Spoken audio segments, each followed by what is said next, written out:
All right, a couple minutes past 5 o'clock hour, Monday edition of On Q on this 8th of September, 2025. Rich Quinones here. So let me get into the nonsense that was the New York Football Giants yesterday, because at this point, it's I'm just not even. It's beyond being over with this franchise. It is. It's to the point now where they've got absolutely no rhyme or reason to what they're doing. None. And for all the fans and some of the media, and again, sorry, hey, I never played the game, but I think I might know what I'm talking about. I don't want people attacking me. I never took an NFL snap. The non-player in me. Hello, Ryan Clark. That's another jackass clown that I'll get into. You don't need to play the game. You don't need to play the game to realize what you're seeing, right? It is a bad product out on the field. It's a bad product out on the field, period. And the problem is that you've got an offense right now that you were trying to build around. You were trying to sell the fan base on what? You were trying to sell the fan base on, all right, so here's where we're at. Our offensive line is supposed to be better, right? And it's not. It's not, period. It's not. It's not even remotely close. You were trying to sell the fan base on Russell Wilson, right? Russell Wilson can come in as a bridge quarterback and he can help you pick up some wins. He can help you pick up some wins. Why? Because he's a pro's pro. You knew that Andrew Thomas was hurt in the offseason. You never really addressed it. So obviously, when Andrew Thomas isn't anchoring that line, it's very hard to win games. We all know that. But the offense yesterday, once again, I don't know why this is a shock to people. I don't even know why I'm aggravated. I think it's because some of you goofballs out there actually think this is a friggin' good football team with talent. And for some reason, you guys thought, maybe because you're thinking with your heads or you're thinking with your hearts, not your heads, that this team was going to be better and they were going to go down to DC and they were going to go beat the Washington Commanders. They weren't. Now, look, it's so hard to guard against Jaden Daniels. We know that. He's going to make anyone look foolish. But let's be realistic here. This team offensively stinks. They're beyond limited. They're absolutely beyond limited. You've got a quarterback that's a liability. And don't give me this crap and this nonsense again about the offensive line is so bad. Poor Russ was running for his life. I said on Friday, let me give you the numbers. 18 of 35 for $168. This guy turns around 13 of 37 for $168. He's running for his life. The only thing he did well was a couple scrambles here and there. They couldn't run the football. And you got guys dropping balls, and you got Malik Neighbors acting like a friggin' prima donna. Now, here's what really bothers me. Out of all that, here's what really bothers me. The head coach, and I can't even get on the media or the beat writers because I typically do. But they asked a fair question. They asked afterwards, Brian Dable, hey, to paraphrase, put in context, did you ever, think about, going to Jackson or pulling Russell Wilson, or is Jackson Dart, is Russell going to be your quarterback, going forward for week 2? And the head coach, who is, oh, by the way, 4-14 and friggin' 1 against NFC East opponents. Yeah, swallow that for a moment. The Dable backers. The head coach pretty much left the door open because he was non-committal. He was non-committal. He left the door open. He left the door open to potentially making a quarterbacking change because it was like, it wasn't wide open, but it was kind of slightly ajar. And now you got to backtrack. So what does he do? He comes out today and he's basically like, no. Russell Wilson's going to be the starter. Why? We already know what he is. Now, I told you guys this. Behind a bad offensive line, it's hard to stick a rookie quarterback back there. But then I go back and I hearken to this. What the hell's the point of drafting a kid? Because you're going to wait so long to see this kid on the field again. Kind of like the crap we saw last year where it took him way too long to pull the trigger on Daniel Jones, who's lighting up with the Indianapolis Colts, who, oh, by the way, this Giants defense, couldn't stop a nosebleed, and the offense can't score points. I mean, it's a rite of passage. Opening day, we're going to go scoreless. We're not going to get in the end zone. 2, 3, 4 weeks into the season, we're not going to get in the end zone. But the head coach and the GM, it's one game. You want to say I'm overreacting. It's an overreaction Monday. I'm aggravated. I'm pissed off. I'm ticked off. I'm cranky. Whatever. The coach needs to go, and so does the GM. I don't need to see Russell Wilson anymore. I said it on Friday's show. Let's make it 4 games. Let's give it 4 games. The bottom line is it's either going to be sink or swim for Jackson Dart. So you can sit there all you want and say there's no way you can stick him behind that offensive line. At least he's a little elusive. He can move around. He has a little juice to him, a little edge. Russell Wilson is cooked. He is done. He is done. I'd rather than stick Winston back there. Seriously. At least he'll stand in the pocket and throw the football. It's utterly maddening to think that anything changes year in and year out with this franchise. It's a friggin' joke. It's one of the reasons I can't even enjoy it anymore. It's one of the reasons, we're doing that or we're doing our own thing. I mean, if you're a fan base, don't invest your time, your money. Why should you? What's the hope? What's the hope? And here's the worst thing about what I saw yesterday and what I've seen over and over and over and over. I mean, you can't even make it make sense. You can't even make it make sense. You turn around and you draft Abdul Carter, and all you're talking about is this kid is going to be a generational talent and a game wrecker. And all for his, what did he have? A hand on a punt? He almost blocked a couple more. He got a half a sack, and yet against Jaden Daniels, this kid's not on the field. Why? Because you don't want to put him in first and second and third down, or you want to make him situational. You can't roam around. That's piss poor head coaching. Like this kid again is being disruptive when he's out on the field, and you got an athletic quarterback in Jaden Daniels, and this kid's supposed to be athletic, and he's not even on the field half the time. Come on. Come on. Just stop it already, man. I don't want to hear this crap too about his tackling and he's alive. I don't want to hear it anymore. I don't. This franchise is an utter friggin' joke. It's an utter joke. It really is. It's beyond. It's beyond. This head coach is a dead man walking. And oh, by the way, for everyone's trolling me right now, tell me about Daniel Jones going back there and Danny Nichols turned out to Danny Dimes. Maybe it wasn't Daniel friggin' Jones. Maybe it wasn't. Maybe he was head coach. And oh, by the way, you want to know why Daniel Jones looked so good yesterday? You want to know why Daniel Jones had confidence in the pocket? And Daniel Jones was slinging it.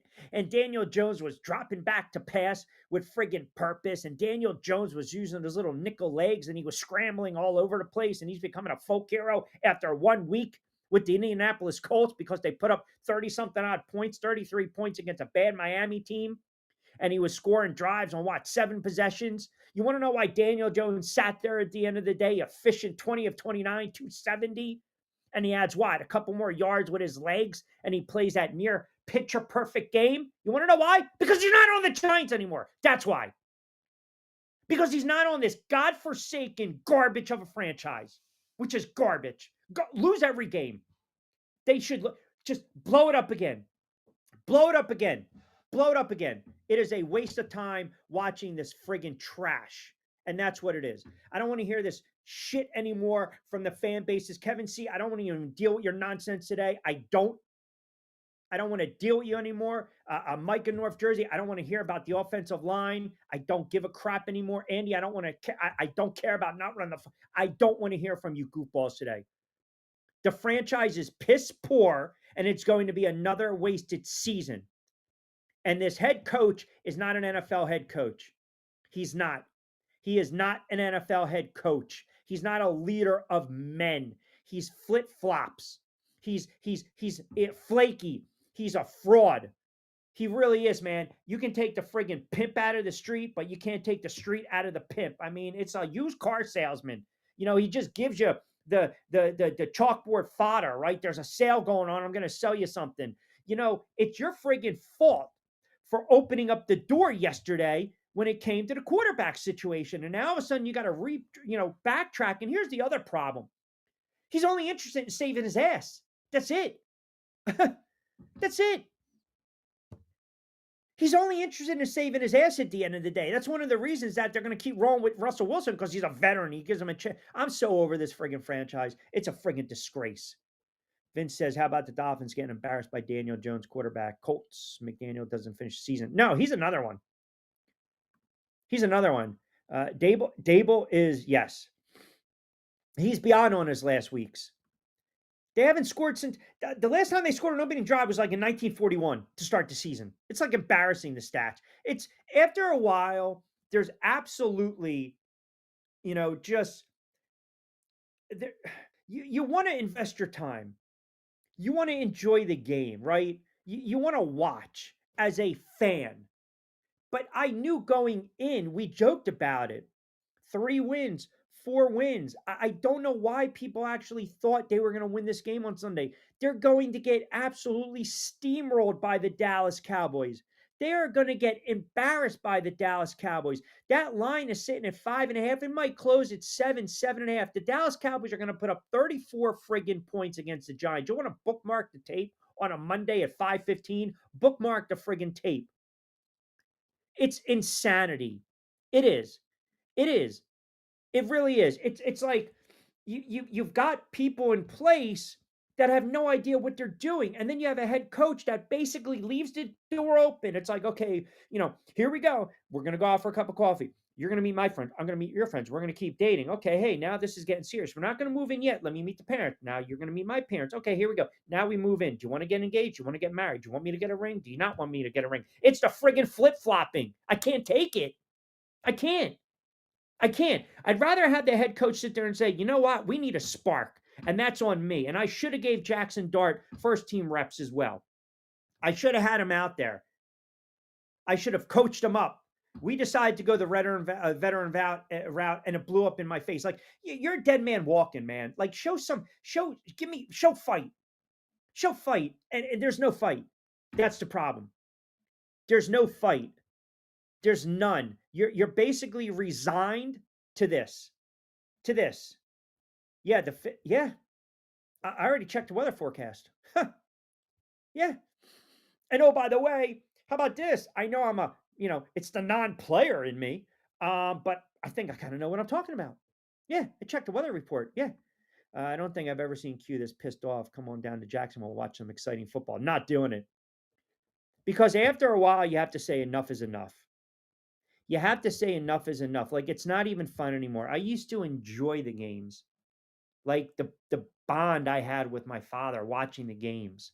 It was like genuine. We enjoyed it. And yeah, he would go nuts too. And sometimes he would call the games, it's time to rake the leaves. If it was a bad game during halftime, I'm going out to rake the leaves. I'm going to have my whiskey. I'm going to have my bourbon. I'm going to have my maker's mark. I don't want to watch this crap anymore. It was great. It was great. And they're so bad over the last several years. There's no joy.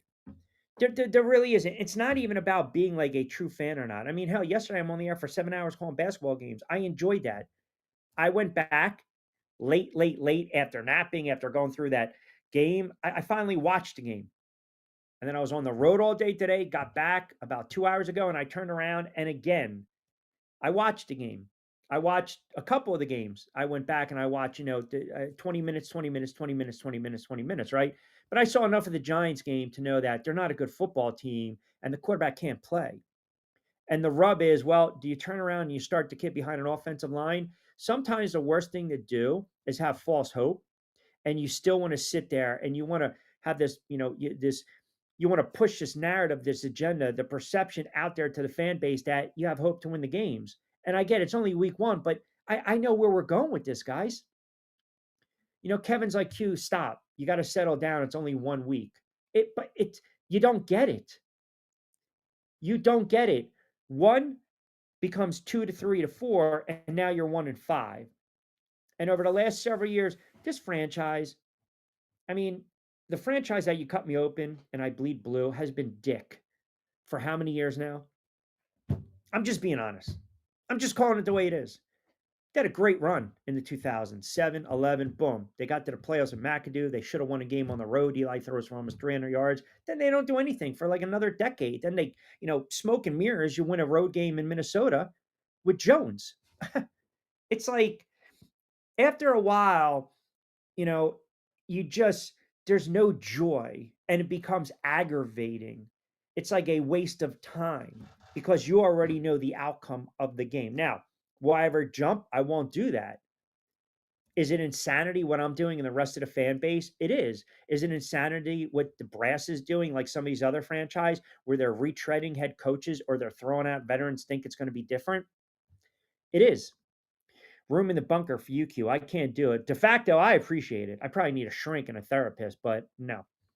Q, you're explaining perfectly why I jumped off Steeler Nation train. Can't watch a great coach lose over and over because the roster is not up to par with the rest of the league. It's no fun. Yeah, I mean, listen, even tongue in cheek, the Steelers got a nice win yesterday, but did they blow you away? No. Jacksonville, they're trying to build something down there. They're changing the culture. Indianapolis, I really hope Daniel Jones goes out and plays well. I never really hated Daniel Jones. I just never thought he was a great quarterback. And I didn't think Daniel Jones, and it's funny, I think I told Lloyd Vance, hell, go to Indianapolis. Like maybe you need to change the scenery, but I think we're also learning. We fall in love sometimes with these coaches based on what they do as coordinators. And now all of a sudden, what do we hear? You heard it last night during the telecast. I think Collingsworth, or it might have been in the CVS game. I have to go back because, like I said, it was a blur yesterday. I was in and out. I think maybe Romo said it with Nance. They had a shot at one of the coordinators, and what did he say? This guy's going to be a hell of a head coach one day. How do you know that? Everyone looked at Brian Daboll. Look what he's doing in Buffalo with Josh Allen. Daniel Jones